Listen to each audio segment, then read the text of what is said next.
Good morning, everybody. Welcome back to the show. Today, we're going to take a look at some ways you can make better recordings at home. Because let's be real, the vast majority of you guys are making music in your bedrooms and your living rooms. And there is absolutely nothing wrong with that. However, there are certain mistakes people make because they're inexperienced and they don't have an engineer telling them what to look out for or where to improve. So for all you guys out there who are making brutal as fuck death metal in your SpongeBob SquarePants pajamas, here's 9 ways to make better desktop recordings.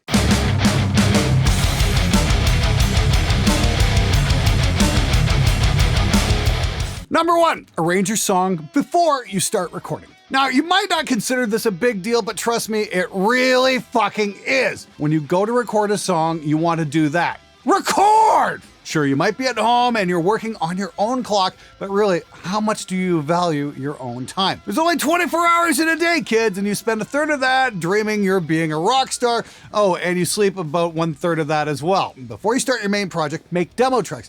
Make your arrangement there and not on the final project. Try to stay organized. Yeah, like I'm one to talk. At the very least, you should have your core idea finished in your head or as a demo before you record the actual real thing. Number 2, get decent monitors and acoustic treatment. Now guys, I'm going to let you in on a secret because there are 3 things you're absolutely going to need to make great recordings. Expensive guitars, high-end preamps, plus a tube amp loaded with vintage Mullards.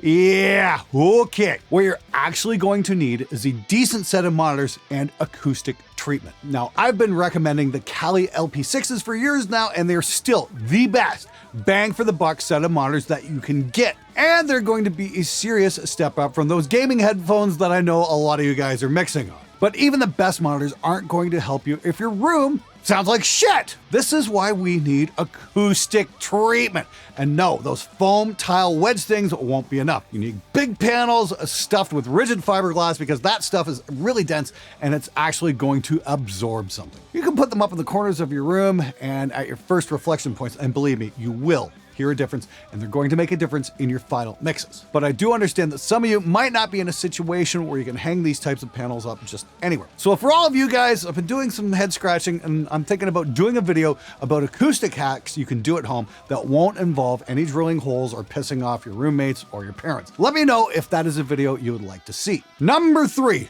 turn off all distractions. When you're recording at home, one of the best tools to have in your arsenal is discipline. Look, you're at home. It's your living space, not your workspace. And because of this, chances are you're going to have all sorts of distractions that will stop you from focusing on the task at hand. That's why I suggest you turn off every possible distraction that you can. Unplug your TV from your wall.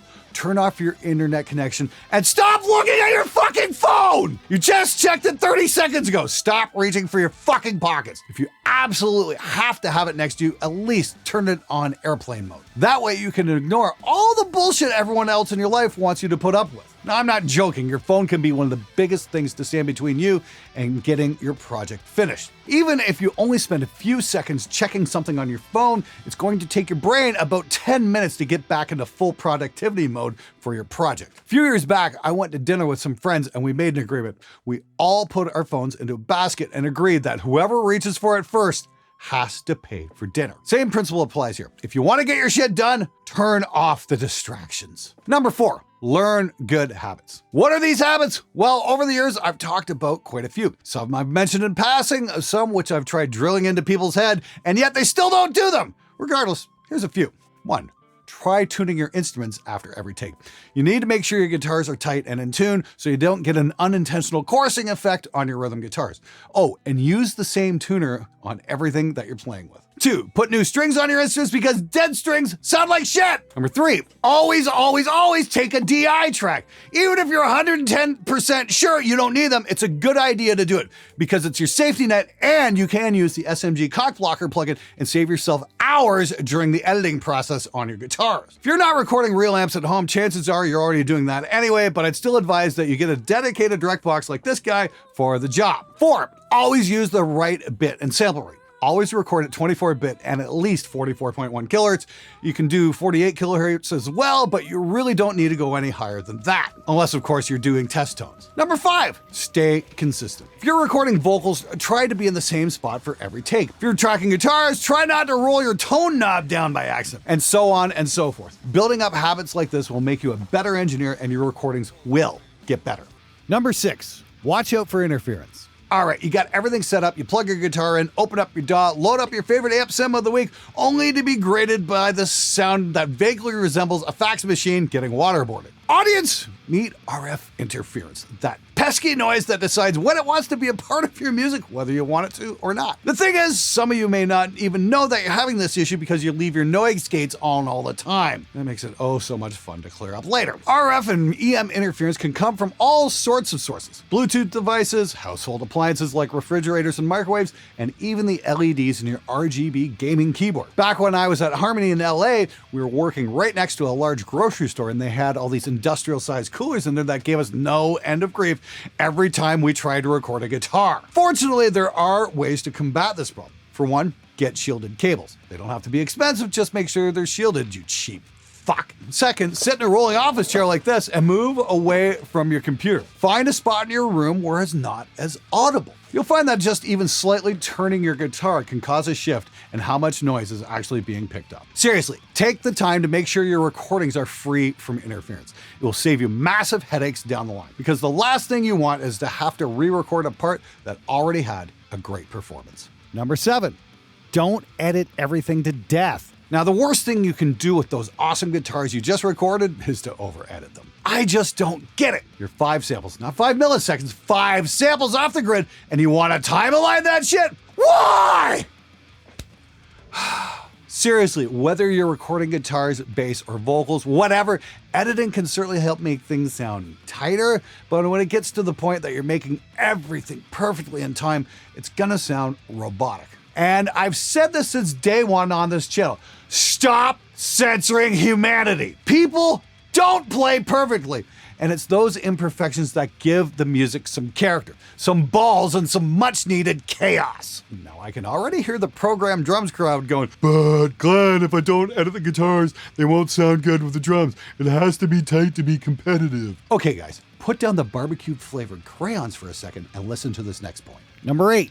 Humanize your drums. Let's face facts here. Most of you guys are at home and you don't have access to a real drum set. And that's fine. I've always said to make music by any means you can. But when it comes to programmed drums, there is such a thing as going too far, or rather, not far enough. What do I mean? Well, programmed drums are different from a real drummer. Hit strength, groove, not being perfectly on the grid, that's all stuff where you can make your programmed drums sound as boring as standing in line at a bank. Do me a favor, guys. Take all that time you're not recording drums and put it into programming things just a little bit more realistically. And if you don't know what I mean by that, I highly suggest checking out Hunting Polly's course on the matter over at Spectre Digital. He's got this awesome approach where he has a real drummer play him a certain groove and he programs the drums by listening to what the drummer actually does. And he doesn't just 127 everything either. Certainly helps bring a touch of realism to the not very real drums. Number 9, stand out from the herd. Another aspect of drum programming that irritates the piss out of me is when you lazy bastards all use the same drum samples on your fucking records. Seriously, Slate Kick 5 and Slate Snare 10 have been overused so much they're basically white noise to anyone who can tell that they're there. And don't even get me started on the presets. Holy fuck, would it ever be great if people could imagine creating something unique? Yeah, I get it. After all, it's easier than your granddad's funeral to just hit Metal Deluxe 2 on a VST drum and call it a day. But seriously, if you want to stand out, you need to put the effort in. You have to develop your own approach, because if you don't, you'll sound just like every other lazy, unshowered bastard who thinks he's the next big thing in progressive metal. Go just a step or two further and try picking out a few different packs. Blend different samples. Give us anything, just not the same thing over and over and over and over and over again. Hey, if you really want to stand out, try making your own samples. Same goes for impulse responses. Sure, there are a ton of great ones out there, but the whole SM57 on a vintage 30 thing just really needs to stop at this point. Personally, I think I'd rather listen to the Sex Kittens at this point. Get right. Don't you get nothing, you gotta be right. Don't you be nothing, you gotta stay right. Here's a novel suggestion. Try a different speaker impulse. Try a different mic on a Vintage 30. Hell, try blending a Vintage 30 with another different IR. Anything. Just do something different. Please! Number 10, take breaks. This is something that people ignore way too much. When you're recording, it's all too easy to lose track of time, and more importantly, your focus. Back in the tape days when we wanted to listen to something, we had to wait for the tape to rewind, and it gave us time to clear out our heads and, more importantly, refresh our ears. When you're listening to something for an extended period of time, your ears are going to adjust to it. And believe me, if you want to make better recordings, it's better to make them with relaxed ears. The big problem with DAWs is that the rewind time is now instant. We don't get that break anymore. Now, I remember back when I quit smoking, a band I was working with told me, "We really like that you don't take breaks anymore." Yes, because how dare I value my ears and by extension, your work. You dumb motherfuckers. But that's not all. If you don't take breaks, you could end up sitting down for hours. Look, sitting for too long is going to be horrible for your health. It's almost as bad as smoking. So do yourself a favor, step out of the room every now and then, go for a breather or a walk, and then come back. You'll have more objective ears and you won't get an early unscheduled visit from the angel of death.